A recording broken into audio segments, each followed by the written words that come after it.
એ શબ્દની જે વાત રહી અને એ શબ્દને જે ઓળખી ગયા ને એ ગેપમાંથી જે અવાજ આવે છે ને એ જ ગેબીનાથ છે. પછી એને રામાપીર કયો તો ભલે, એને આપા રતા કયો તો ભલે, એને આપા જાદરા કયો તો ભલે, એને આપા મેપા કયો તો ભલે, એને આપા દાના કયો તો ભલે, અને એને ઉગારામ કયો તો ભલે, અને એને કૃષ્ણ કયો તો ભલે, એને રામ કયો તો ભલે. તમે જે રૂપે માનતા હો એ એમાં તમે દ્રષ્ટિ રાખીને તમારા ભાવથી ભજો ને એવા રૂપે તમને એમાંથી દર્શન દઈએ. કારણ કે શસ્ત્ર નામ સાહેબના અને શસ્ત્ર નામમાં એની સહી, પણ જે નામમાં ગુરુને ગોવિંદ વસે એની ગમતો કોકોકને થઈ.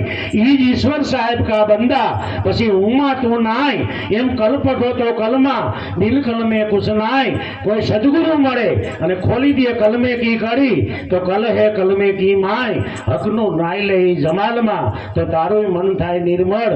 પણ પછી મૂંડો તો મનને મૂંઝ્યો અને આમાં માથા મૂંડે એનું વરે નહીં. આ કરવાનું આયસન થઈ જાય છે. કારણ કે અમુક નક્કી જ કરી લીધું. જો ત્રીજે વરે માં આગળ બાઈને વાત કરી, ત્રીજે વરે આપણને નક્કી જોયું બાપાનો ખોરાક છે. લોંડા ખોડ્યા ઉપર બાપો કાગડો જ થયો છે તમને નક્કી છે. આ એટલું બધું આપણા મગજની માલિકો ઘુસાડી દીધું. લોંડા ખોડ્યા ઉપર જ નાખી.